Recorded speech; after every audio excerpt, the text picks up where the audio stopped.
Hi friends எல்லாம் எப்படி இருக்கீங்கோ? இன்னைக்கு ரொம்ப எக்ஸைட்டடாக இருக்குது. ஏன்னா ஃபர்ஸ்ட் டைம் தனியாக ஃப்ளைட் எக்ஸ்பீரியன்ஸ் பண்ணிட்டு இருக்கேன்.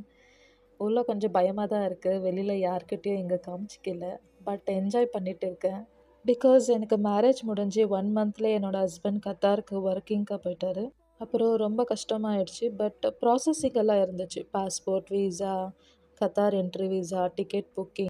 ஸோ ஆஃப்டர் 6 மந்தில் ஃபஸ்ட் டைம் அவரை இப்போ நான் மீட் பண்ண போகிறேன். ரொம்ப ஹாப்பியாக இருக்குது. இல்லை எக்ஸைட்டடாக இருக்குது. இதில் எது என்ஜாய் பண்ணுறதுனே தெரியல. ஃப்ளைட் எக்ஸ்பீரியன்ஸா, இந்த நேச்சரா, இல்லை என்னோட ஹஸ்பண்ட் பார்க்க போகிறதா, ஓவரால் ரொம்ப ஹாப்பியாக இருக்கேன். இப்போ நான் பெங்களூர்லேருந்து மஸ்கட்டுக்கு வந்தாச்சு.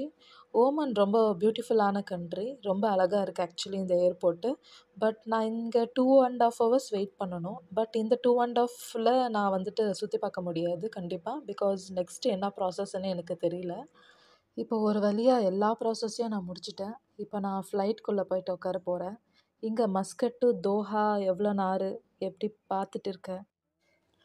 ஓ மை காட்! இப்போ ஃபைனலாக என்னோட டெஸ்டினி வந்துடுச்சு. ரொம்ப ஹாப்பியாக இருக்கேன். என்னோட ஹஸ்பண்டை நான் மீட் பண்ணிட்டு இருக்கேன். நான் ஆக்சுவலி தேடிட்டு இருக்கேன் எங்கே இருக்காருன்ட்டு. என் தங்கமே வாழ்க்கையின் சந்தோஷமே நீதானே தெரியும்.